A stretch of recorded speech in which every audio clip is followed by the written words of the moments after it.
Et bonjour à toutes et à tous, il est 8 heures. Bienvenue au Crypto Café, là où l'info éco, la macro et les cryptos se croisent chaque matin. Écoutez, on remonte un petit peu, lundi vert, il semblerait, ça fait plaisir. Bon, attention par contre, il y a eu des petits discours et des petites news à droite à gauche qui font dire que ça pue toujours au Moyen-Orient. Ça va continuer à picoter, je pense, on se fait un petit peu manipuler la tronche, mais bon, c'est les aléas des marchés. Allez, c'est parti, on démarre le Crypto Café.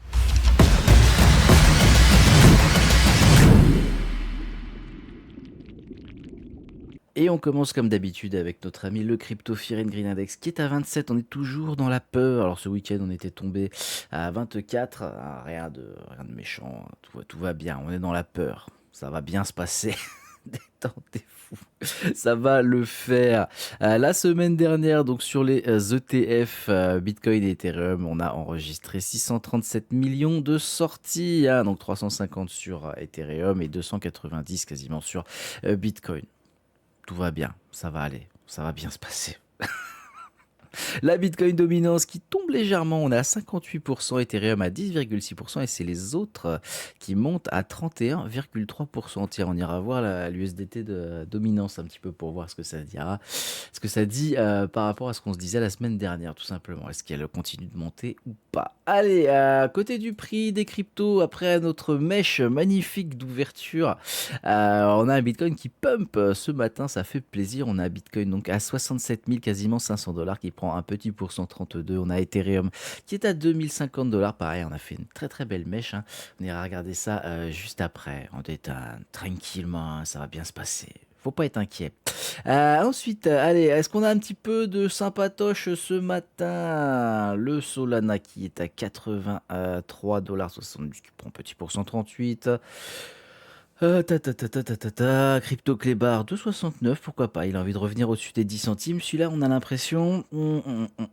Écoutez, XMR 334 dollars, Chainlink à 8,68 $, il n'y a pas de gros push, j'ai l'impression. ZEC 3,41 quand même. Crypto Clébar 2.0 qui a envie de rattraper son petit frère, c'est normal. C'est normal, tout va bien. Bon, écoutez, il n'y a pas grand-chose pour ce lundi matin pour l'instant. C'est timide. Mais en même temps, c'est lundi, on va pas, on va pas commencer. Uni qui prend 2,70, faudra le surveiller quand même, ce petit coquin. J'aime bien ce genre de pattern aussi, là. Ça peut être très intéressant. Toc, toc, toc, toc. Écoutez, non, il n'y a pas grand-chose de plus. Bon, 10%. Bon, allez, on va arrêter. Le machin est ultra volatile. C'est nimp, c'est nimp. Il y en a certains, faut faire attention quand même, hein. Si vous êtes en trading, vous faites pas avoir par des mouvements violents. Commencez pas à rentrer dans l'euphorie, ah, etc. Voyez long terme. Euh, Pensez en termes de cycle, toujours. C'est mieux. Ça évitera les surprises. Allez, côté du calendrier économique, on a eu cette nuit un discours de Trump, de Donald, coin qui, bon bah, ça sent l'intervention, hein. Ça sent l'intervention au sol. Bon, le conflit a maintenant un mois. Dans les premiers jours, hein, je vous l'avais dit direct, ça pue. Voilà, ça pue, si ça durait plus d'une semaine, 10 jours, c'était sûr que ça allait s'enliser là-dedans. Et là, ça a l'air de vraiment prendre cette direction. Donc, on verra ce que ça dira. On va pas se prendre la tête. On va faire un petit point quand même juste sur un truc après. Discours de Powell aujourd'hui à 16h30. Bon, on va voir ce qu'il nous dit. Est-ce que c'est vraiment en tant que président de la Fed? Est-ce que c'est autre chose? J'ai pas encore regardé. Il est tôt. On a une heure maintenant. C'est compliqué. C'est dur. Cette nuit, on aura les pays manufacturiers chinois qu'on va quand même surveiller un petit peu. On a attendu une hausse. On aura la confiance des consommateurs à 16h mercredi prochain avec les nouvelles offres d'emploi. C'est pareil à surveiller. Mercredi, bah là, ça y est, ça recommence. Nouveau mois, bien évidemment. On aura les ventes au détail principales, pays manufacturiers, l'indice PMI, manufacturier de l'ISM.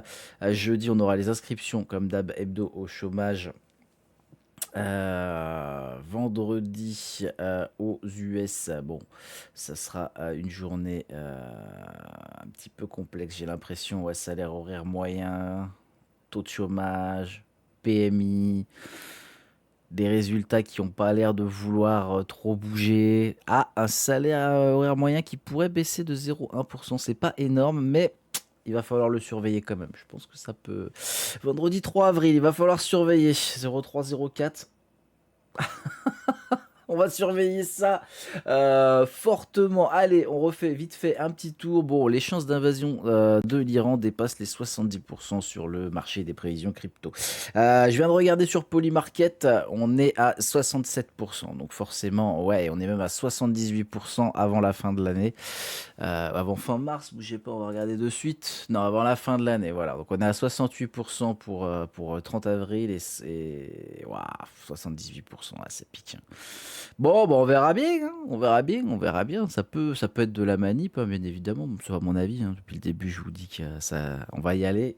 Ça sent qu'on va y aller, hein. Force aux copains.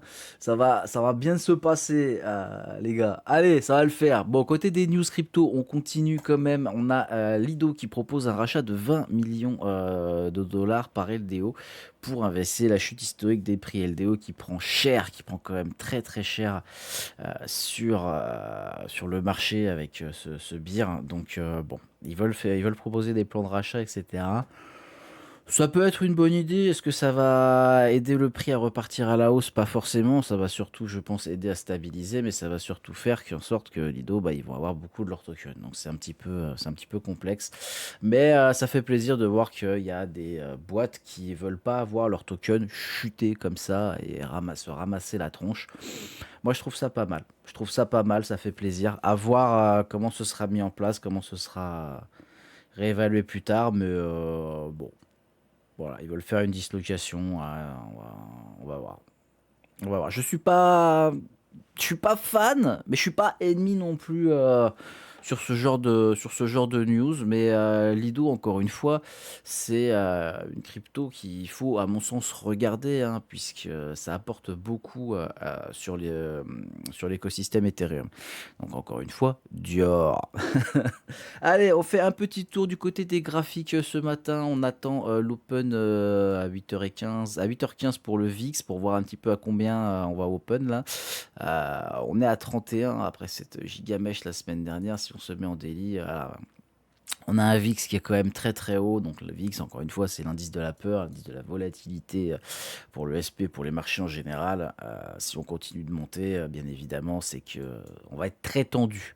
On va être très très très très très très très tendu. Donc attention, ladies and gentlemen, l'US Oil, c'est pareil, qui a ouvert et qui est au-dessus des 100 dollars. Hein. Bon, bah la fausse feinte de Trump, hein, a fait que poum, on est remonté et que bah là on a ouvert bah voilà sur un plus haut depuis le plus haut depuis 2022. Donc bon, on comprend que les prix continuent de monter. Ah, bon, on a bien évidemment Hormuz qui continue de foutre le bordel.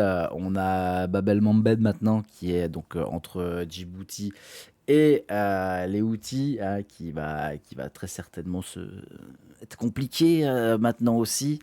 Bref, bah écoutez, le pétrole qui arrive du Moyen-Orient, hein, il va passer par voie terrestre, hein, donc il va y en avoir beaucoup moins. Et puis comme les Ukrainiens, ils ont fait péter 40% des ressources de production de la Russie, bah, le pétrole russe, je pense qu'on l'a dans le baba aussi. Bon, bah, on va se préparer à avoir un petit gazole, un petit essence à 3 euros le litre, je pense, pour bientôt, là. Ah, j'ai lu des dingueries sur le net, 3,10 € sur l'autoroute, je fais waouh!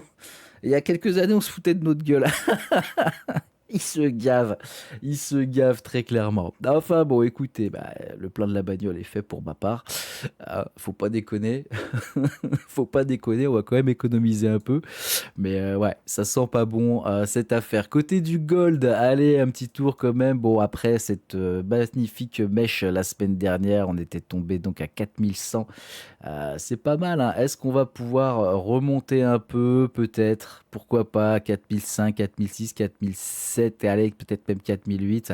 Et après, ça serait pas mal d'aller quand même chercher plus bas parce que bon, il y a encore de la marge, hein. Il y a encore de la marge à aller chercher. On a encore beaucoup de choses. 3005, ça serait gourmand peut-être. Mais 3007, pourquoi pas. 3008, 9, ça serait vraiment très très bien.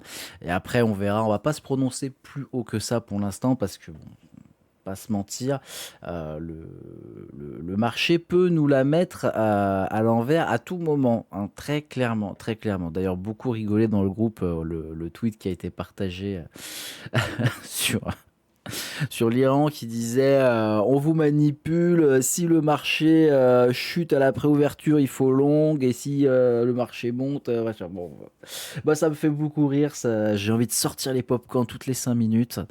Bien évidemment, c'est ironique, hein, détendez-vous, détendez-vous. Mais je pense que on n'est pas sorti de l'auberge, très clairement. Et pour démêler le vrai du faux là-dedans, eh ben, va falloir beaucoup, beaucoup d'observations et beaucoup d'informations, hein, très clairement. En attendant, notre ami le Bitcoin, on va mettre un petit coup en 4 heures. On a fait une super mèche d'open. Bon, on avait fait un petit gap comblé sur la mèche, magnifique.